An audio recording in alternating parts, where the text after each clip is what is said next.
There is almost no difference between the way a U.S. school board approaches what a child should be doing and the way the Indian school board approaches what that child does.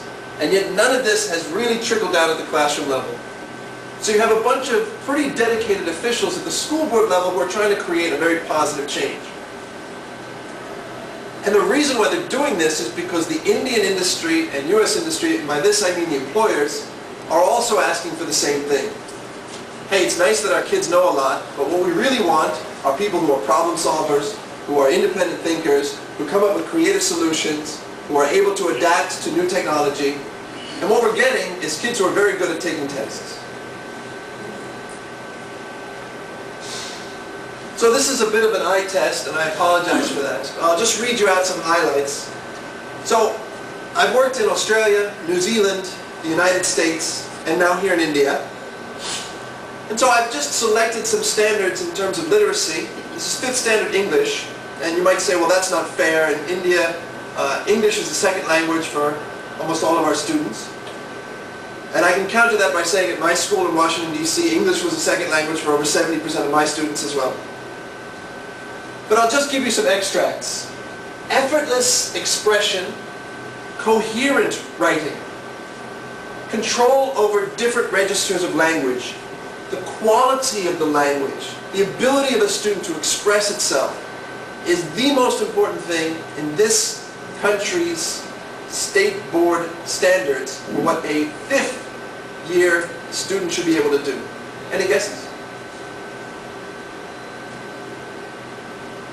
India? United States? New Zealand? Both. Well, India and This is India. This is 5th standard, not India obviously. Apply understanding. Interpret speakers' messages.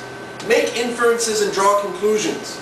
So if you look at Bloom's taxonomy, it's a bit less about expression and creativity, but quite high up on the critical thinking scale in terms of analysis, inference, evaluation.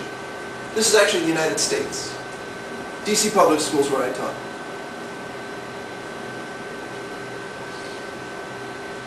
After Singapore, Finland, New Zealand has one of the most well-recognized school systems in the world.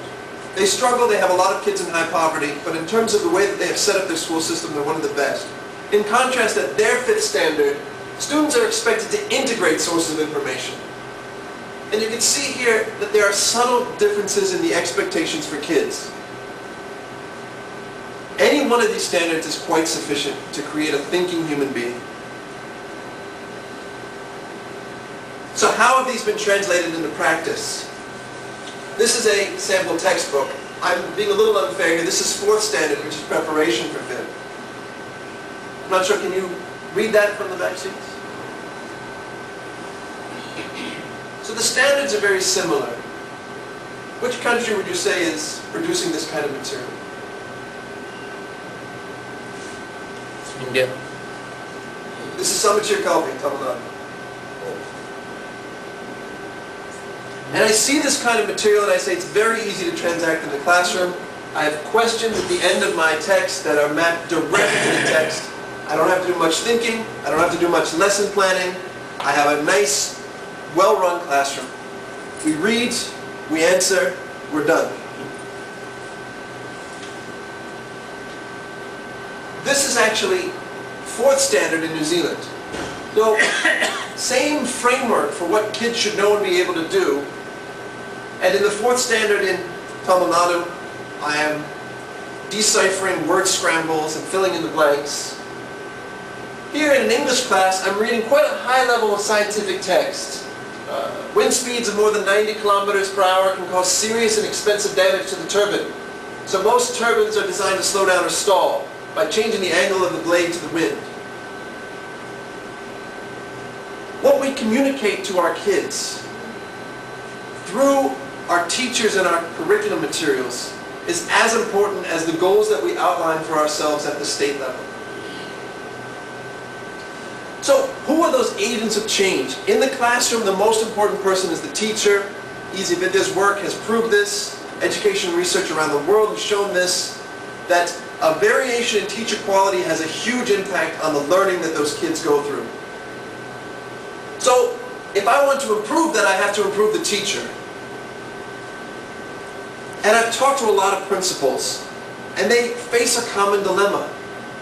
That the top university graduates go into engineering and IT, or they go into medicine, or they go into law, or they go and get an MBA.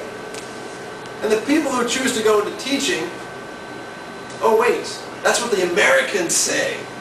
Dang.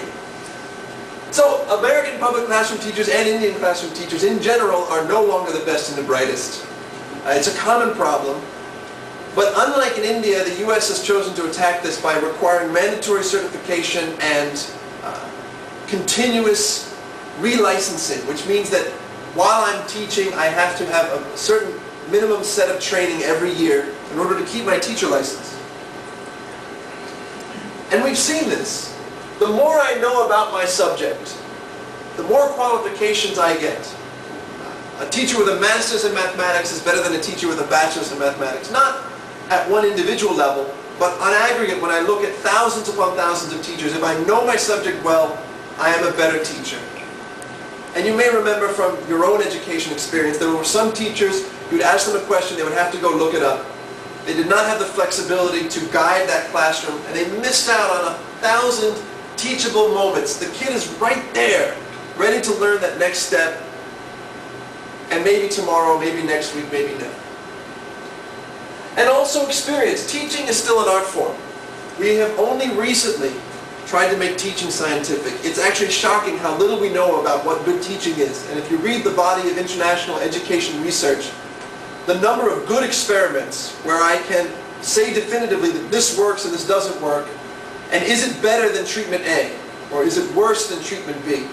Very few. But what we have learned is that the first 3 years of a teacher's career is simply cruelty to children. That a first-year teacher is often quite lost. The second year, they're growing in skills. By the time they made it to the third year, they know what they're doing. And 50% of all teachers are out of teaching after 5 years. So that tells me that half of my teachers are in the experimental stage. And as I grow in experience, I grow in skill. So these teachers need support if they are to remain in the classroom. We need to increase their productivity, we need to increase their motivation, we need to reduce the difficulty level. And technology is that most important support. Technology is not replacing the textbook, technology is not replacing the teacher, instead it is adding dimensions into that classroom. It increases student engagement, it allows teachers to access additional resources for very low cost. And so let's think about a common Indian public classroom. What technology do the teachers know how to use? What do they have? And let's think about an American public classroom, or an Australian classroom, or a New Zealand classroom. If you go into an OECD school, I think I've been into about 100. The internet is like air. It is all around you. Any classroom in a school will typically be wired or have a Wi-Fi network for the internet. That means that I have brought the world's greatest library to within reach of every student in that room.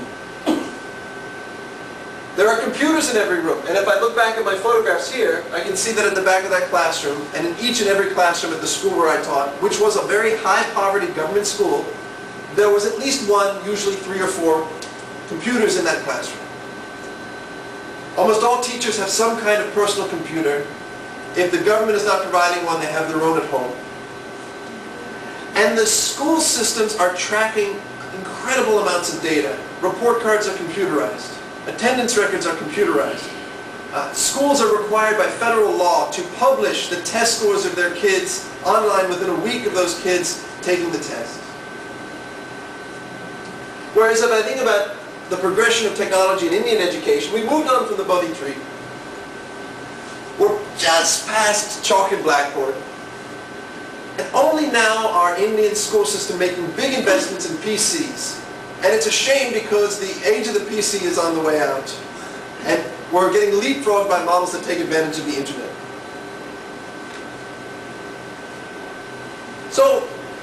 this all mean for us as concerned citizens, Rotarians who want to make a difference in the education of the next generation? We first of all should not rubbish the existing Indian school system.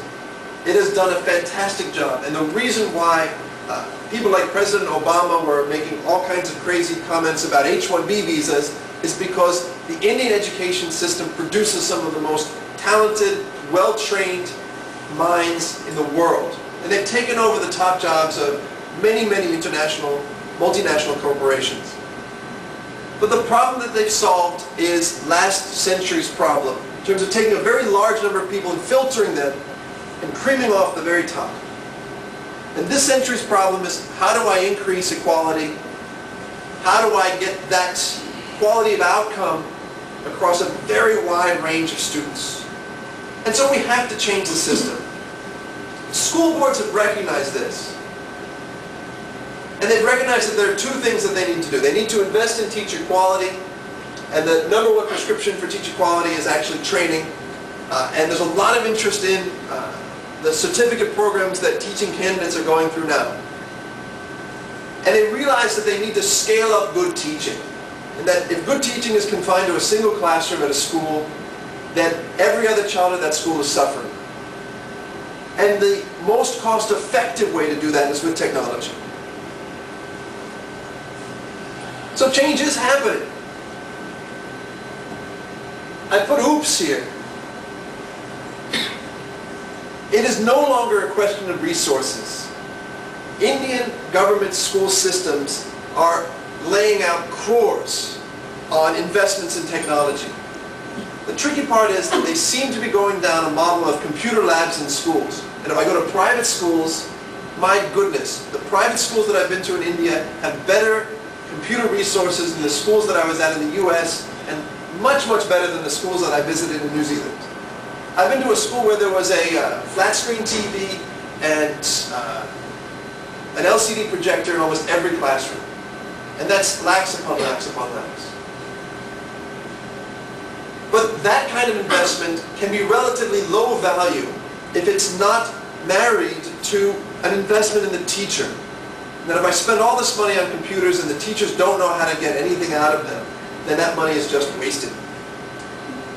There has been some tremendous improvements in teaching philosophy. You saw at the state level, the school boards are quite enlightened in their goals that they have for kids.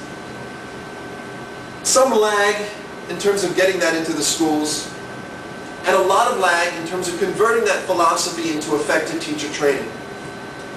And some of this is due to what I call pilot-itis, and that India is a laboratory for education. There are at least 100 different pilot projects going on by NGOs and multinationals in India right now, attacking different aspects of education.